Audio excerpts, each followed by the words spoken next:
The soft glow of pink lanterns danced across the living room walls, casting warm reflections on the delicate ribbons and banners that spelled out, "Welcome, Baby," in glittering gold letters. The air smelled of vanilla frosting, warm fruit punch, and the faint perfume of the guests as they floated from table to table. Soft music played in the background, gentle, cheerful, the kind that's supposed to wrap everyone in joy. But even surrounded by all that sweetness, my heart throbbed with something else, something heavy, something I tried my best to ignore. Welcome to my channel, I'm Mama Jo, and before I tell you what happened next, comment where you're watching from. I love seeing how far my stories travel. And don't forget to like and subscribe so you never miss a new chapter. I stood by the doorway for a few seconds, letting my eyes adjust to the brightness. My hands held a tiny gift box wrapped in soft yellow paper, its ribbon tied neatly and perfectly. I had ironed that ribbon early that morning. I remember pressing the fabric carefully, smoothing it until it glowed under the warm light of my lamp. I wanted everything I brought today to show love, sincerity, hope. Hope that maybe today my son would see me again, not as a burden, not as an interruption, but as the mother who raised him with everything she had. I took a breath, steady and slow, then stepped inside. The chatter softened when I entered, not by much, but just enough for me to feel the shift. A few guests smiled politely. Some avoided my eyes. Some pressed their hands together, murmuring greetings, and then there were others, the ones who whispered behind their cups, glancing at me with questions they didn't dare to ask aloud. I walked deeper into the room, the floor creaking under my feet like it recognized the weight in my chest. My eyes scanned the crowd until they landed on him, my son. He stood near the window, tall and still, his posture stiff like a wooden statue. His wife hovered beside him, one hand resting lightly on her belly, the other clutching his arm possessively. She looked beautiful as always, flawless hair, perfect skin, a dress that looked like it came from a boutique window and not a rack. Her eyes met mine for a split second, cold, measuring, unreadable. My son didn't notice me at first. His face was turned away, lips moving as his wife whispered something into his ear. I watched her lean close, her expression sharpening as her lips brushed his skin. She didn't look at me again, but I felt the weight of her presence pressing silently against me. I swallowed hard and stepped forward. "Son," I said softly, forcing my voice into something steady. "I brought something for—" Before I could finish, before I could even hold out the little box between us, he turned, and the sound that tore through the room didn't match the celebration. His hand cut through the air. A blur, and then a burning crack exploded across my face. My head jerked to the side. The gift box slipped from my fingers and landed with a soft thud on the carpet, its ribbon unraveling slowly like a sigh. The room went silent, completely silent. Only the music kept playing, unaware that the world inside the room had shattered. My cheek burned fiercely, pulsing under the heat of his palm. I lifted my trembling hand to touch it, fingertips brushing the swelling skin. Pain pricked behind my eyes, hot and sharp, but I didn't let the tears fall. Not yet, not here. "Pathetic," my son hissed under his breath, his voice low enough for only a few to hear, but loud enough to bury itself into my bones. "Annoying, always interfering." His wife smirked faintly. She didn't say a word. She didn't need to. Her expression said enough. Someone near the punch bowl gasped. Someone else dropped a spoon. A cluster of guests stepped back, unsure whether to step in or pretend they hadn't seen what they clearly saw. I stared at my son, my baby boy, the one I nursed through fevers, the one I rocked through nightmares, the one whose hands once reached for me with love instead of anger. His face was twisted in something cold, something dark, something I didn't recognize. I felt my heart stumble. I bent slowly, knees stiff, fingers shaking, and picked up the gift box from the floor. A little dirt clung to the ribbon. I brushed it off quietly, feeling the sting of humiliation rise inside me like smoke. My son's voice cut through the air again. "I told you to stop bothering us," he muttered. "Just stay out of the way. Don't make everything about you." His wife looked down, pretending to adjust her dress, hiding the tiny curl of satisfaction in her lips. I wanted to speak. I wanted to ask him why. I wanted to remind him of the nights I stayed awake sewing clothes so he could go to school dressed properly, the meals I skipped so he could eat, the sacrifices he never knew about, the dreams I buried so his could grow, but my throat tightened, my breath shook, the room swayed. So instead, I just stood there, silent still, holding the tiny box as though it were the last piece of my dignity left. No one stepped forward to help, not one person. The music went on, the decorations kept sparkling, but something inside me dimmed. I turned away slowly, my hand covering my cheek as warmth radiated from the bruise forming under my skin. Each step toward the door felt heavier, but also strangely lighter, as if something deep in my heart was breaking. But something else was beginning to bloom in the cracks. I didn't look back, not at him, not at her, not at the guests whose eyes followed me with pity or fear. When I reached the exit, I paused only once, enough to steady my breath, enough to make sure my voice didn't shake, because a mother's dignity isn't in shouting, it's in surviving. And as I stepped out into the evening air, cool against my burning cheek, I whispered a truth even I hadn't realized until that moment. He didn't know morning was coming, and morning brings truth. When my son was born, the world felt so small and bright I thought I could hold the sun in my hands. He was tiny, so tiny his whole fist fit around just my thumb. Those early years were stitched together with little moments of joy. The way he'd press his cheek against my chest, the way his laughter filled the entire room, the way he'd hold my face between his soft palms and whisper, "Mama, don't be sad," even when I wasn't crying. But behind those sweet memories were nights I prayed silently while pushing a mop across office floors, nights when the sewing machine rattled past midnight as I rushed to finish uniforms, curtains, anything people would pay for. Some mornings, the only thing I ate was a slice of bread I pretended was enough. I told him I wasn't hungry, so the last serving of rice could go in his lunchbox. Yet every sacrifice felt like a gift when it was for him. He'd wait for me by the window after school, face pressed to the glass, eyes bright with excitement. When I opened the door, he'd run into my arms. "You're home, Mama! I missed you!" And just like that, the exhaustion melted from my bones. I taught him kindness, honesty, humility. To open doors for elders and never raise his voice at a woman, he learned quickly. He listened. He loved me in that gentle, open-hearted way little boys do. But boys don't stay little forever. The shift began slowly. So slowly I didn't notice the cracks until they were already spreading.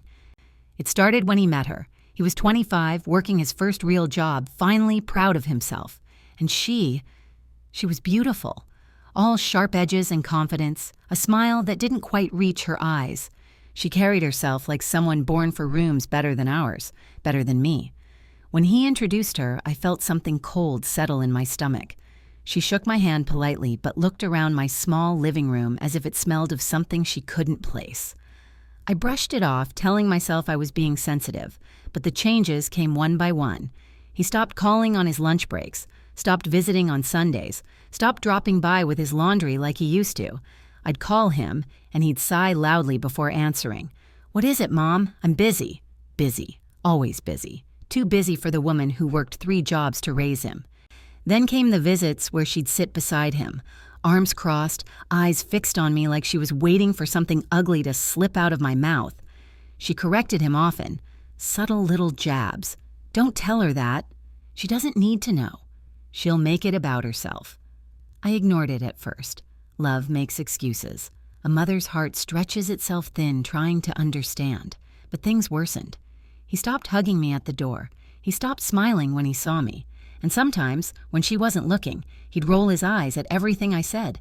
Those were small hurts. Small, but sharp. And they stayed with me longer than I like to admit. There was a day he came to get something from my house. Just an envelope he forgot. I handed it to him with a smile, and he said, "You could have just mailed it. No need for all this fuss." My hands stayed frozen in the air long after he walked away. Another time I asked if they needed help planning their anniversary dinner. His wife laughed softly. "You barely planned your own life. Leave ours alone." He didn't defend me. He didn't flinch. He just stood there, silent. But even then, even when the disrespect stung deep and quiet, I loved him. More than life. More than pride. More than the ache settling permanently beneath my ribs. I held on to the little boy he used to be as if he were still sleeping somewhere inside him, waiting to wake up. Last night, after the baby shower disaster, I stood in the bathroom staring at my reflection. The mirror fogged with steam as I ran warm water over a cloth. My cheek, red and swollen, pulsed with heat. The bruise deepened beneath my skin, turning faintly purple at the edges. I pressed the cloth gently to the tender spot. The pain shot through me, sharp and immediate. But it wasn't the slap that hurt the most. It was realizing how far my son had drifted, and how far I had let myself drift in silence. I remembered holding him as a baby, whispering promises into his soft hair. Promises that I would never abandon him, never let anything hurt him. Now I wondered why I never promised the same to myself. I touched the bruise again and inhaled deeply, the taste of sorrow thick in my throat. Tears threatened to spill, hot and unforgiving, but I blinked them back. Crying wouldn't sew the past. Crying wouldn't fix what broke. Crying wouldn't wake the boy who once said, "Mama, don't be sad." The woman staring back at me in the mirror wasn't weak. She was wounded. But wounds, if tended, could turn into armor. I decided, I whispered to my reflection, the sun would not rise on my weakness again. And as the first sliver of light crept through the curtains, brushing the bruise on my cheek, I knew it was true. Morning did not arrive softly that day. It crept into my kitchen like something watching me, something waiting.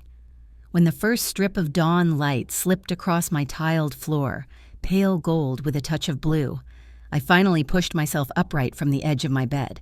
My cheek throbbed with every heartbeat, each pulse a reminder of the slap that had split my world in two. Outside, birds were chirping as if nothing in the world had changed, as if mothers weren't betrayed, as if sons didn't forget who raised them. Their cheerful rhythm felt almost cruel, but also grounding. Life didn't stop because pain entered a room. The sun kept coming, the birds kept singing, and so I stood. My bones felt older than usual, stiff from the mixture of grief and a restless night. Every step I took toward the kitchen carried the weight of silence, thicker than the air, heavier than the bruise pulling at my skin. When I reached the counter, my fingers brushed the cool ceramic surface, and I inhaled the faint scent of last night's chamomile tea. My hand rose slowly to my cheek. It was tender, swollen, warm. A silent wildfire spreading beneath my skin. I held it gently, closing my eyes as memories from years ago flickered behind them. My baby boy with cereal on his chin, reaching out to touch my face with sticky fingers. Back then, his touch was soft, healing, loving. How did we end up here? How did he become this man who raised his hand against me? The ache inside me deepened, but I lifted my chin. Pain might live in my body today, but humiliation would not live in my spirit. Not again, not after last night. I turned toward the stove and reached for the frying pan. The handle felt cold, metallic, solid in my grip, something real, something steady, something I could control. The fridge door creaked when I opened it, the cool air brushing against my swollen cheek like a sigh. I gathered the ingredients with deliberate movements, each one a step toward reclaiming myself. Eggs, bread, honey, coffee grounds, my son's favorites. The same breakfast I used to make on Saturday mornings when he was a little boy. The smell of it always brought him running to the table, hair messy, eyes bright. Now it would bring him something else entirely. I cracked the eggs into a porcelain bowl. The yolks spread like tiny suns, golden, fragile. When the whisk touched them, they swirled into soft ribbons of yellow, the sound gentle and rhythmic. The pan hissed as butter melted across it, bubbling at the edges, filling the kitchen with a warm, rich aroma. I poured the eggs in, watching them sizzle, then fold softly under the wooden spoon. Toast slid from the toaster, perfectly golden. I drizzled honey in delicate circles over the top until it glistened like amber. The coffee machine sputtered to life, filling the room with its deep, earthy scent. It reminded me of early mornings years ago when my son and I would sit together in silence, him sipping milk, me sipping coffee, watching the day begin. But today, the silence felt different. Today, silence wasn't comfort. It was preparation. I set the breakfast on the table carefully, one plate across from another, steaming gently in the cool morning air. The silverware clinked lightly when I placed them down, the sound oddly loud in the quiet room. Then I pulled out the third chair, the empty one. I unfolded a napkin and laid it across the wooden surface, smoothing its corners with trembling fingertips. My reflection flickered faintly in the silver spoon I placed on the plate, eyes tired, cheek bruised, but spirit steady. The empty chair wasn't just a seat, it was a message, a reminder, a warning. As I stood back to observe the table, my breath caught for a moment. This kitchen, the heart of my home, felt like a stage preparing for an audience that didn't yet know the performance had already begun. A soft vibration passed through the floorboards. Footsteps, heavy ones, my heart tightened. The front door opened without a knock. I heard his voice first, too loud for the quiet of morning, too familiar in its arrogance. "Mom?" he called out, sounding almost bored. "Where are you?" His wife's heels clicked behind him, sharper, faster. I stayed still for a moment, back straight, breath silent.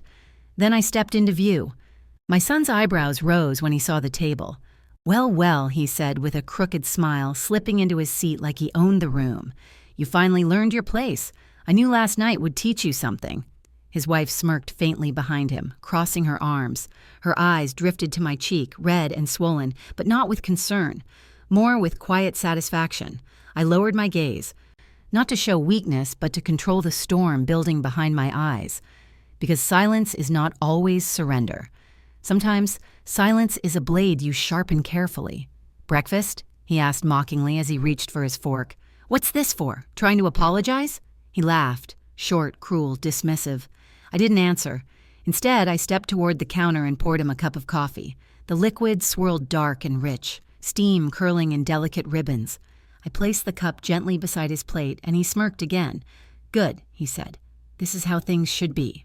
His wife nodded smugly behind him, but she kept glancing toward the hallway, toward the door. A faint tremor passed through her expression. She was waiting for something, or afraid of something. My son didn't notice. My silence made him bold. His pride made him blind. He lifted a forkful of eggs toward his mouth, pausing only to smirk at me. "You really should have done this years ago," he said. "Would have saved us a lot of trouble." I looked at him slowly, then at the empty chair. My chest rose and fell with a quiet breath. He followed my gaze, his brow creased. "What's that seat for?" he asked. "We're not expecting anyone."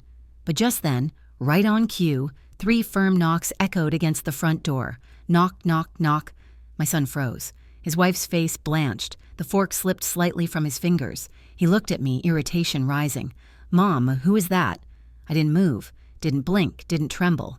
Instead, I lowered my gaze again and whispered. He didn't see who had been invited. The knocks came again, 3 firm, deliberate taps that didn't belong to a neighbor or a casual visitor. They echoed through the quiet kitchen, vibrating through the wooden floorboards and into my bones. My son stiffened mid-chew, his fork hovering half an inch from his plate. His brows collided in irritation. "Who in the world is knocking this early?" he snapped, turning toward the hallway as if the sound itself offended him. His wife's reaction was different, much different. Her shoulders tightened, her eyes widened, just a flicker, but enough for me to catch. Recognition flickered across her face, recognition and fear. She glanced toward the door, then at me, then back at the door again. Her fingers curled around the edge of the table, knuckles whitening. There was something she wasn't saying, something she hoped her husband wouldn't notice, but he did. "What?" he muttered, glaring at her. "Why are you looking like that?" She didn't answer. She just shook her head quickly, her lips pressing into a thin, hard line. Knock, knock, knock. This time the sound felt heavier. My son groaned, pushing back his chair with an exaggerated sigh. "I swear, if that's another church member asking for donations—" He didn't finish because I finally spoke. My voice wasn't loud. It didn't need to be.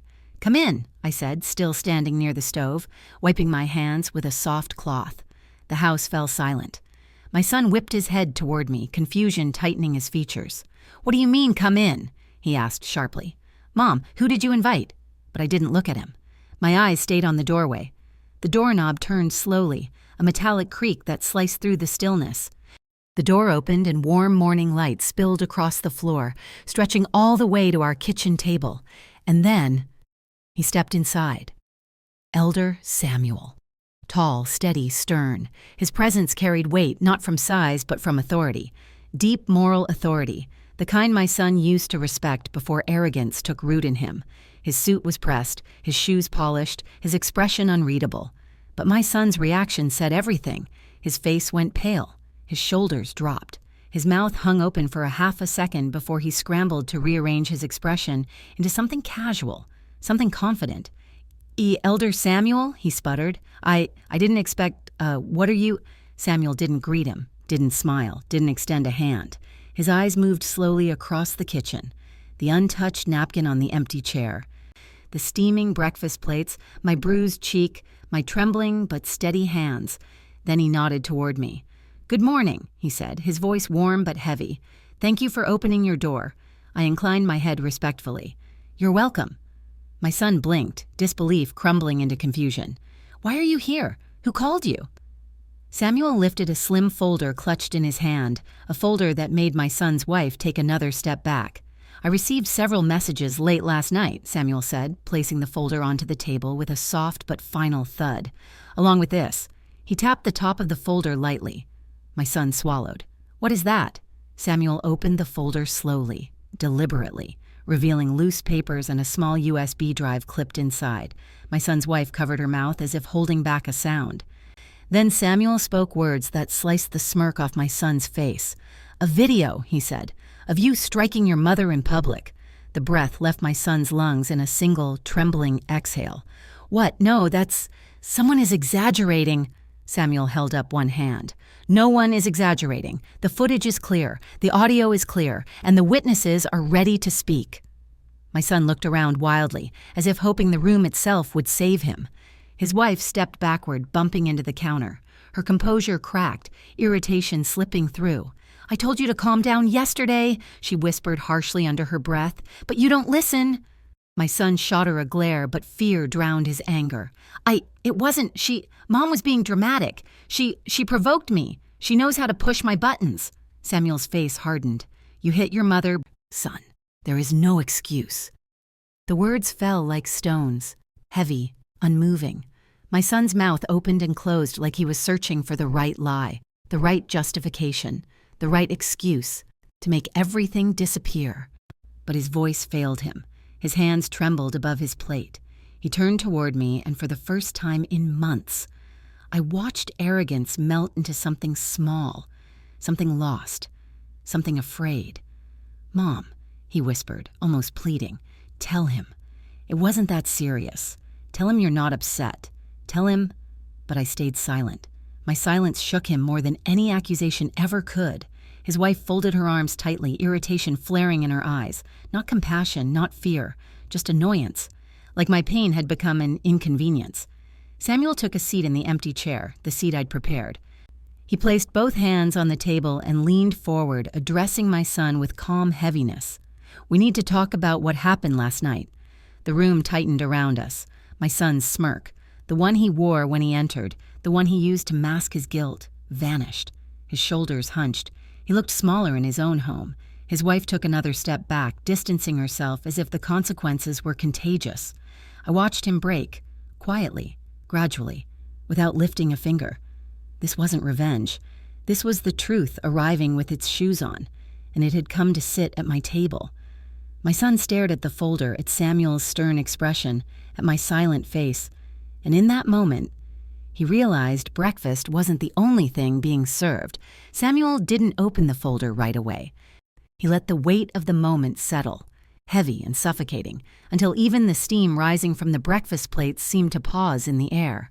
My son sat hunched forward, shoulders pulled tight, his palms flat against the table as if grounding himself against the truth sliding toward him. His wife stood behind him, arms crossed, eyes darting between Samuel's calm gaze and my quiet stillness. She looked like she wanted to run, but pride kept her rooted. Samuel finally cleared his throat and lifted the first page from the folder. It wasn't the video, not yet. It was a simple printed sheet with words typed neatly across the top, "Report of domestic incident," witness statements attached. My son's skin turned a shade lighter. He shook his head immediately, too fast. "Wait, what? Who filed that? Who would even..." Samuel set the page on the table with deliberate precision. "3 people," he said, folding his hands, "all of whom saw you strike your mother last night. 2 of them recorded the moment. 1 submitted the recording before sunrise." My son's wife inhaled sharply, her lips tightening. "You're going too far," she muttered under her breath, turning toward him. "Why didn't you calm down? I told you..." He snapped at her quietly. Not now. But she wasn't done. You embarrassed me last night. And now this? A whole elder at our breakfast table? She shook her head in disbelief. I didn't sign up for this drama, okay? My son's mouth twitched, frustration carving harsh lines across his forehead. But he didn't dare raise his voice now, not with Samuel watching. It amazed me how the presence of someone he respected could shrink him so quickly. Maybe respect had always been selective with him. Maybe he never learned how to give it freely. Samuel continued. This is the first time the board has received evidence, he said gently, but it is not the first time your behavior has come into question. My son's jaw tightened. That's not true. Son, Samuel interrupted calmly, you may lie to yourself, but you cannot lie to the truth. The silence that followed was sharp. Sam finally reached into the folder again and pulled out a small USB drive. The metal glinted under the soft kitchen light. His wife gasped. My son's hands gripped the edge of the table. Is that? He whispered, voice cracking. The recording, Samuel confirmed. One of the guests sent it in anonymously. Another gave a statement this morning. The board had no choice but to open an inquiry. My son leaned back slowly as if the chair were shifting beneath him. His throat bobbed as he swallowed. This can't be official, he muttered weakly. It wasn't even that bad. Samuel raised one eyebrow, just slightly.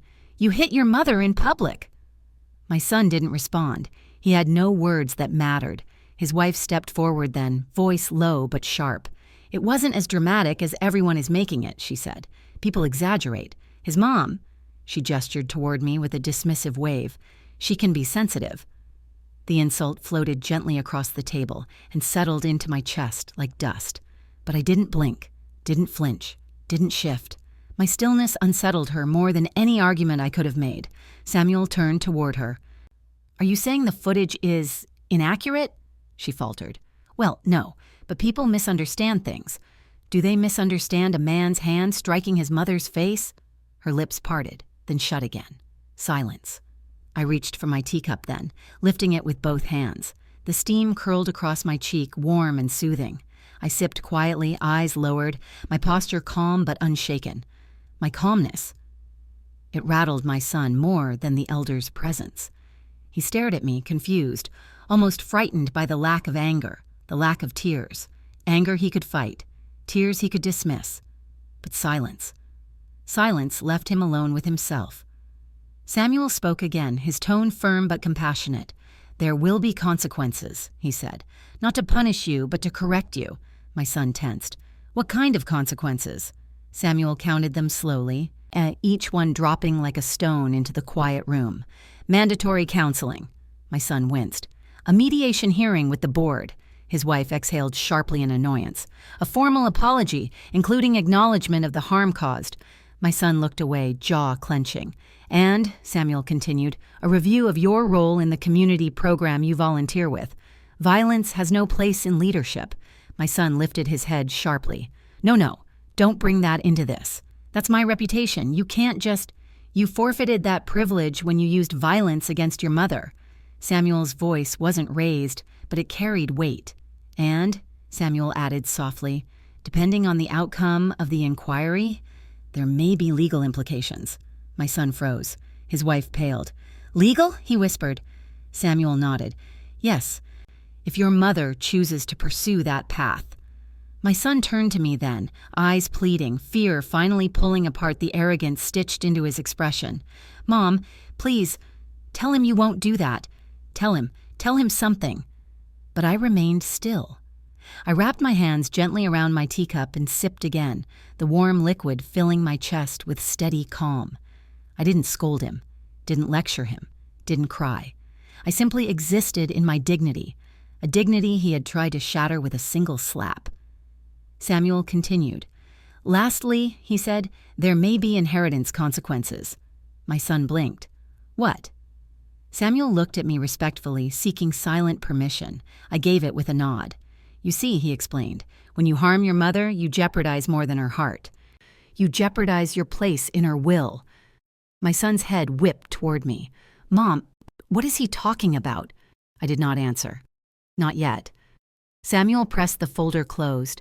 This is not to shame you, he said gently. It is to show you that actions, especially violent ones, carry weight, and the community will not ignore them."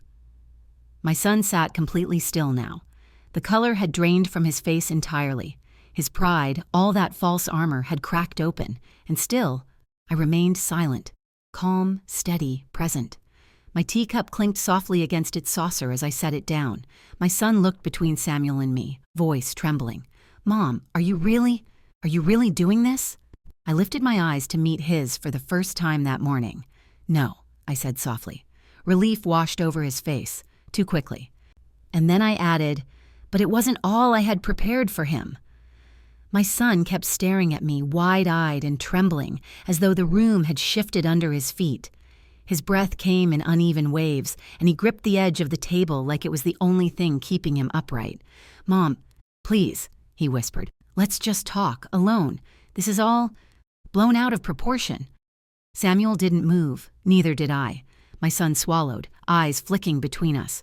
Okay, I'm sorry, there, I said it." His hands lifted helplessly. "But you know how things get sometimes. You know how you can provoke me."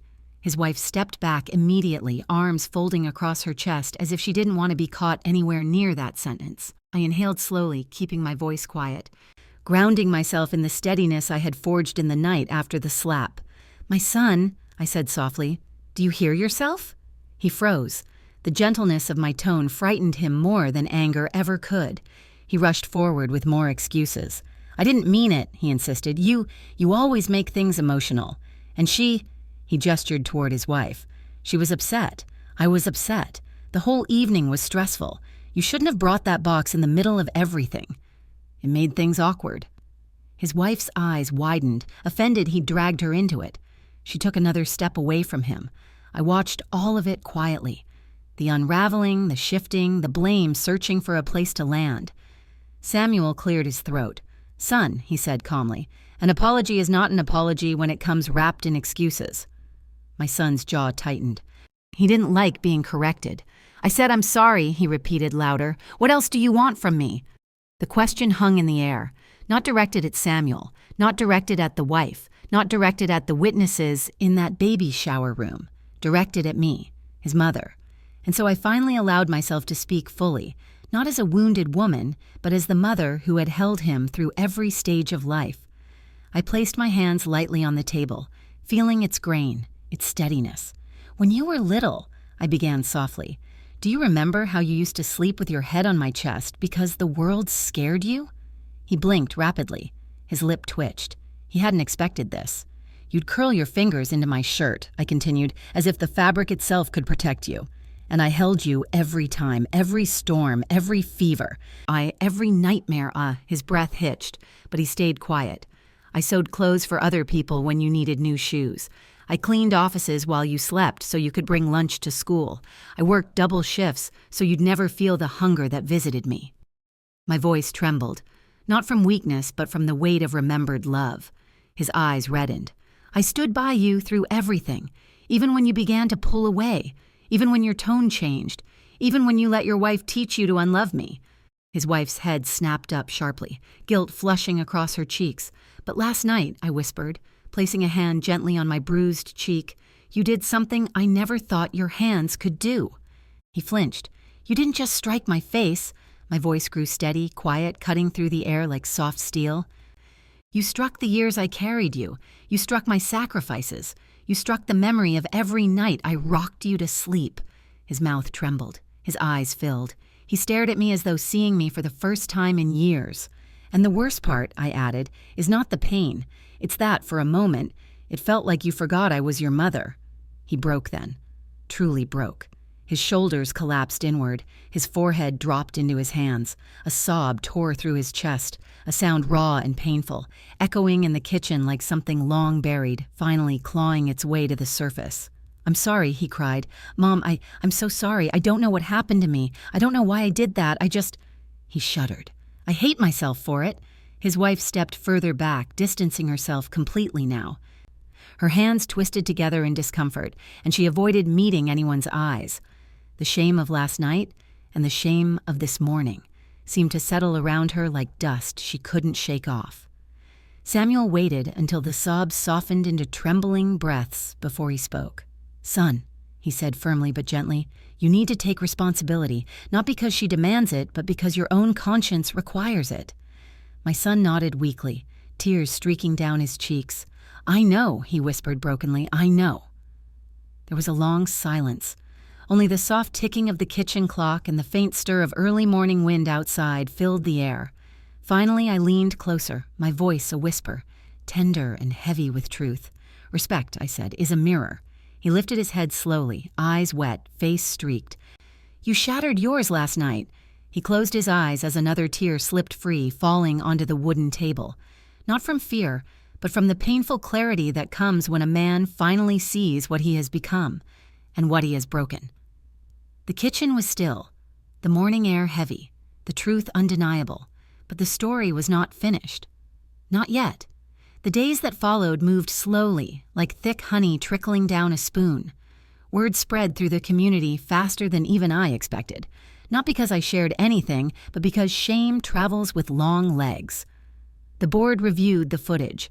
Witnesses confirmed their statements, and consequences unfurled around my son like a net gently but firmly tightening. He received a formal mandate for anger management counseling, not optional. He was also summoned to attend weekly accountability sessions with the family elders, men he used to admire, men he once swore he wanted to be like, men whose disappointment landed harder than any punishment the law could give. He was required to issue a public apology at the next community meeting, standing in front of neighbors, friends, cousins, and elders who had known him since he was barely tall enough to hold a pencil. The boy who once stood brave at school recitals now stood trembling as he said, "I disrespected my mother. I hurt her. I embarrassed her. I forgot myself." There was no laughter in the hall that night. Only silence. Thick, full of consequence. His wife stood beside him, arms wrapped tightly across her chest, eyes narrowed, angry not at the slap but at the fallout. I watched her as quietly as she watched me. Her mask of superiority had cracked days ago, and what peeked through was something smaller, meaner, more fragile than I ever imagined. When the community elder announced she, too, would be expected to attend a marital accountability program, since her presence, attitude, and silence contributed to the toxic environment, she looked at my son with pure venom. "This is your fault," she whispered to him sharply. "I'm not going down because of you." She didn't show up to the next session, or the one after that. 2 weeks later, she packed her things and left him. No dramatic fight, no tearful goodbye, just silence and a slammed door. A door my son had once used to shut me out. Now it shut on him. He didn't chase her. He didn't plead. He didn't even raise his voice. He just sat on his porch steps for hours, head in his hands, swallowing the bitter taste of the life he had built with pride, now crumbling around him. I didn't rush to him, didn't scold, didn't smother him with softness he hadn't earned. I simply sat with myself, in my rocking chair, on my quiet porch, feeling the ache of motherhood, heavy but familiar. Then slowly something surprising began. The same elders who lectured my son came to my door, not to scold, but to uplift. Women from the church came with warm casseroles. Neighbors stopped by, offering hugs and soft words, restoring the dignity my son had tried to strip from me. "Your strength held the whole room together," one of them said. "You deserve peace," another whispered. Their kindness wove around me like a quilt, patching the bruises hidden beneath my heart. Meanwhile, my son attended every counseling session, every accountability meeting, every elder gathering, not because anyone forced him, but because for the first time in years, he wanted to become a better man. He knocked on my door one evening as the sun dipped low, bathing the street in warm orange light. His hair was unkempt, his eyes tired, but his posture humbled. "Mom," he said softly, "can I sit with you?" I nodded. He sat on the porch steps below me, hands clasped tightly, searching for the right words. "I'm trying," he whispered. "I really am. I don't expect forgiveness yet, but I want you to know that I'm not running anymore. I'm facing everything. Counselors, elders, myself. All of it." I watched him quietly. A mother always sees past the surface. He continued, voice cracking. "I'm sorry for how far I let things go. I'm sorry for letting her isolate me. I'm sorry for turning cold. and I'm sorry for hurting you. In every way a son could hurt a mother. A breeze rustled the leaves. The world felt still, listening. After a long pause, I said the truth softly. Respect, I murmured, is a mirror. You shattered yours that night. His eyes filled again, but he didn't look away. He nodded, accepting the weight. Then he whispered, I want to rebuild it, piece by piece, if you'll let me. The broken boy inside him peeked through for the first time in years, and I felt the stirrings of something, not forgiveness, not yet, but possibility. Because healing is not always loud. Sometimes it begins with a single humbled breath. Weeks passed, then months. My son worked, truly worked, to repair himself. He apologized without excuses, helped around my home, check in daily and slowly, cautiously. We rebuilt something, not the same as before, but something sturdier. One evening, as Samuel came by to check on his progress, my son thanked him nervously for intervening. Samuel smiled faintly and said, You should thank your mother. She called me.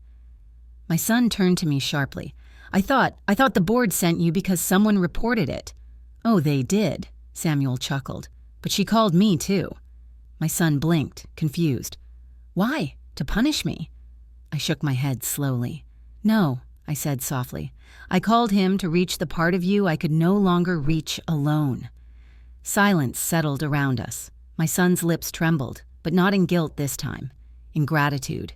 He wiped a tear quickly, whispering, You never stopped being my mother.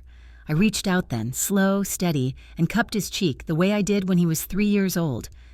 No, I murmured, but I stopped protecting your pride. It was time you learned who you've become, so you could finally grow. Night deepened around us, soft and forgiving, and as I watched him sit there, no longer arrogant, no longer lost, simply human, I felt the weight lift from my shoulders. Some wounds heal slowly. Some relationships take years to find their way back to the path, but the first step is always truth. And the final lesson is always love with boundaries. He thought my silence was weakness, I whispered to myself as the breeze brushed my skin, but it was simply the sound of a mother choosing patience over pride. I'm really glad you're here, and that I could share my story with you. If you liked it, show me by liking the video and subscribing to my channel. Let's see how many of us there are. Write in the comments which city you're watching from and what time it is. I'm so curious to know where all you wonderful people are tuning in from.